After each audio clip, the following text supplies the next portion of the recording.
ओम श्री परमात्मने नमः। श्रीमद्भगवद गीता ज्ञान कर्म संन्यास योग नामक 4 अध्याय।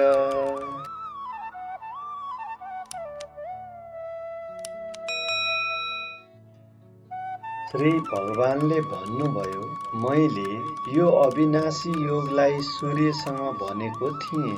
सूर्यले आफ्नो छोरा वैवस्वत मनुलाई बताए र मनुले आफ्नो छोरा राजा इक्ष्वाकुलाई बताए। हे परन्तप अर्जुन, यस प्रकार गुरु परम्पराद्वारा प्राप्त यस योगलाई राजर्षिहरूले जाने, तर त्यसपछि त्यो योग धेरै कालदेखि यस पृथ्वी लोकमा प्राय लुप्त भयो। त्यसैले त्यही यो पुरातन अत्यन्त उत्तम रहस्ययुक्त ज्ञान आज मैले तिमीलाई भने, किनकि तिमी मेरो भक्त र प्रिय साथी हौ।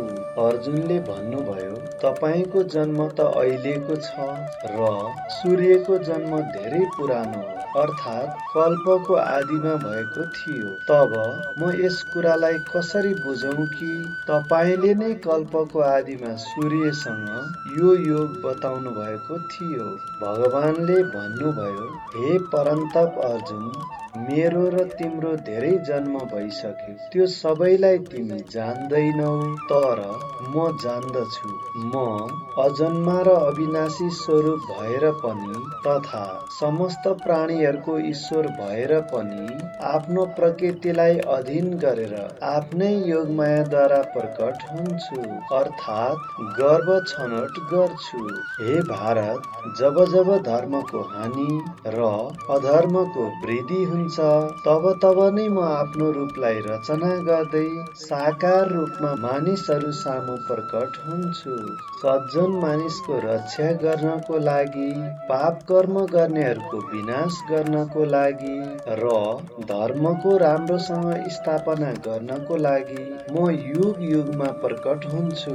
हे अर्जुन, मेरो जन्म र कर्म दिव्य अर्थात् निर्मल र अलौकिक छ। यस प्रकार जो मनुष्य तत्त्वद्वारा जान्दछ, ऊ शरीरलाई त्यागेर फेरि जन्ममा प्राप्त हुँदैन, तर मलाई नै प्राप्त गर्दछ।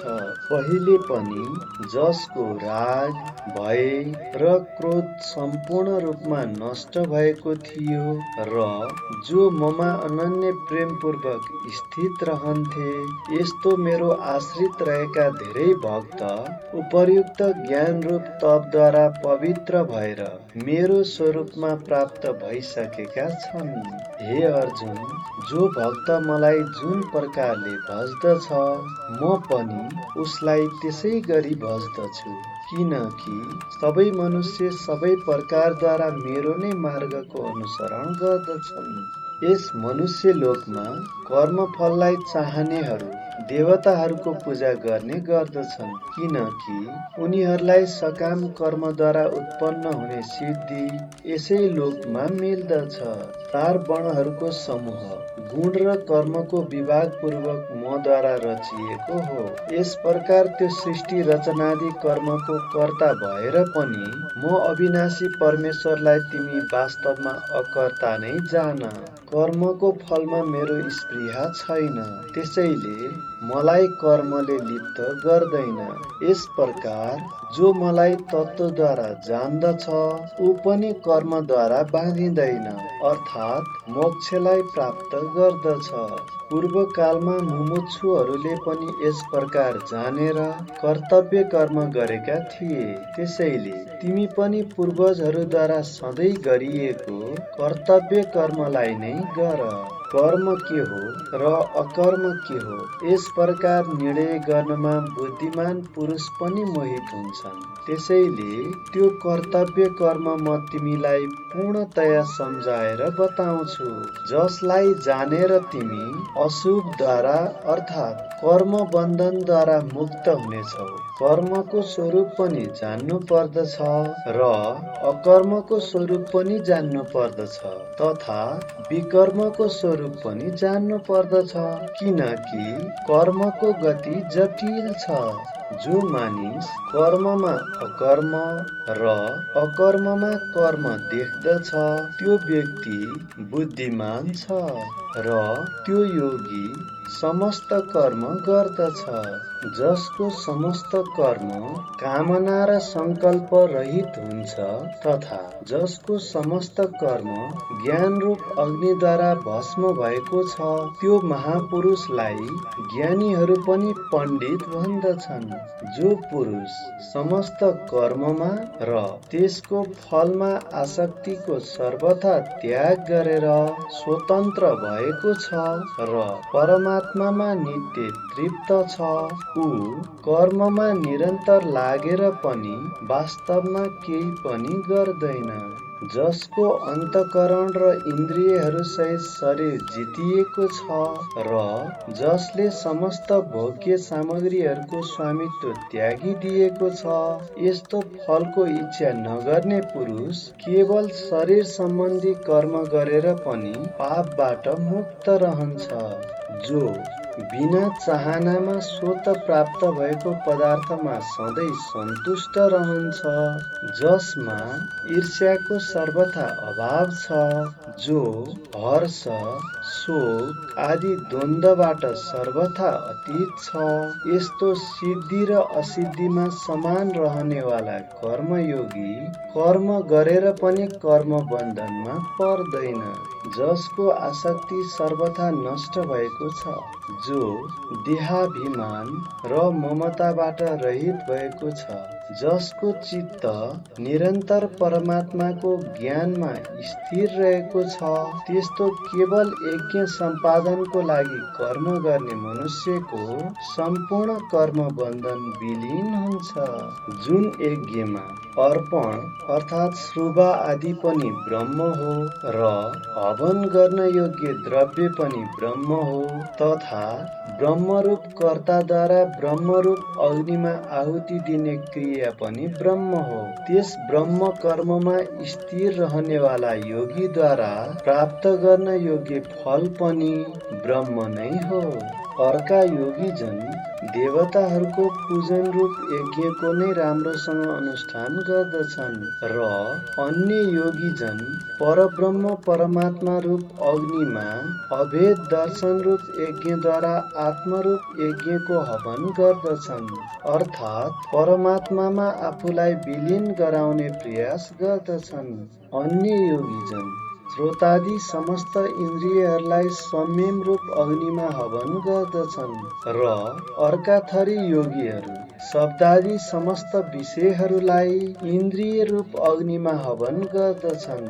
अर्का थरी योगीजन इन्द्रियहरूको सम्पूर्ण क्रियाहरूलाई र प्राणको समस्त क्रियाहरूलाई ज्ञानबाट प्रकाशित आत्म संयम योग रूप अग्निमा हवन गर्दछन्।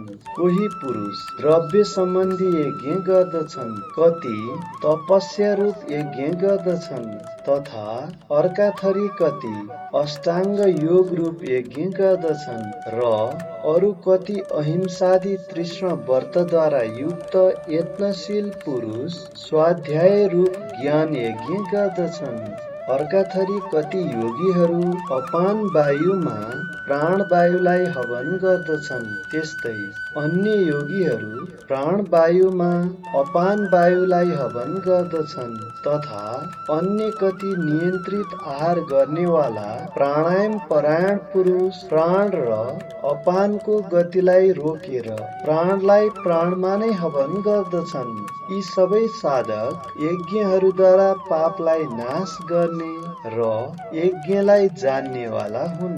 हे कुरुश्रेष्ठ अर्जुन, यज्ञबाट प्राप्त अमृतको अनुभव गर्ने योगीहरू सनातन परब्रह्म परमात्माको प्राप्त हुन्छन् र यज्ञ नगर्ने पुरुषहरूको लागि त मनुष्य लोक पनि सुखदायक छैन, फेरि परलोक कसरी सुखदायक हुन सक्दछ।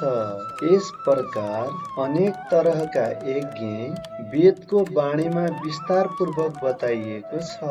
ती सबैलाई तिमी कर्मद्वारा सम्पन्न गरिने ज्ञान यस प्रकार तत्त्वद्वारा जानेर त्यसको अनुष्ठानद्वारा तिमी कर्म बन्धनबाट सर्वथा मुक्त हुनेछौ।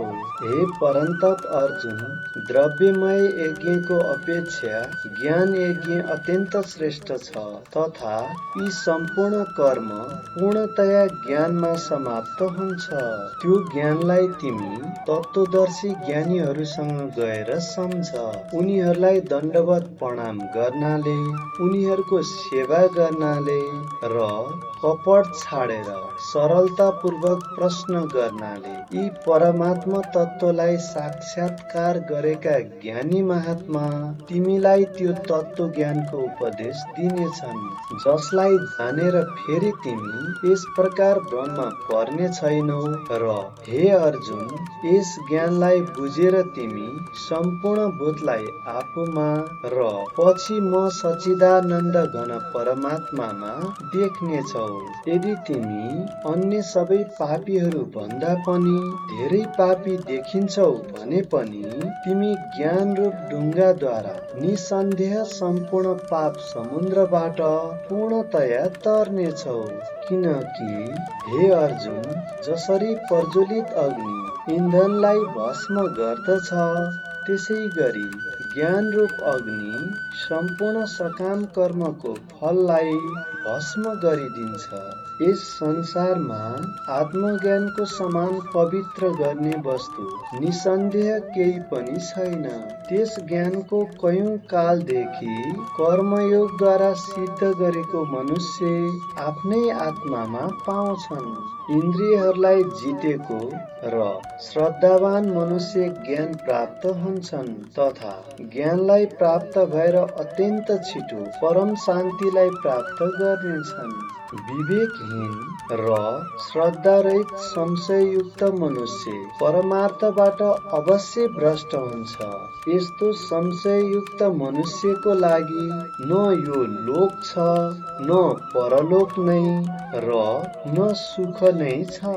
हे धनञ्जय, जसले कर्मयोगको विधिले समस्त कर्मलाई परमात्मामा अर्पण गरेको छ र जसले विवेकद्वारा समस्त संशयको नाश गरेको छ, यस्तो बसमा रहेको अन्तःकरणवाला पुरुषलाई कर्मले बाँध्दैन। त्यसैले हे भरतवंशी अर्जुन, तिमी हृदयमा स्थित अज्ञानको कारण उब्जेको संशयलाई विवेक ज्ञान रूपी तलवारद्वारा नष्ट गरेर समत्व रूप कर्मयोगमा रहेर युद्धको लागि उठ। ओम तत्सत इत्यादि श्री भगवानबाट गायन भएको सारगत उपनिषद निर्गुण निराकार परमात्माको साक्षात्कार गराउने ज्ञान युक्त आत्मा परमात्मा मिलन शास्त्र रूपक साकार भगवान श्री कृष्ण र महात्मा अर्जुन बीचको संवाद युक्त ज्ञान कर्म संन्यास योग नाम गरेको 4 अध्याय समाप्त भयो।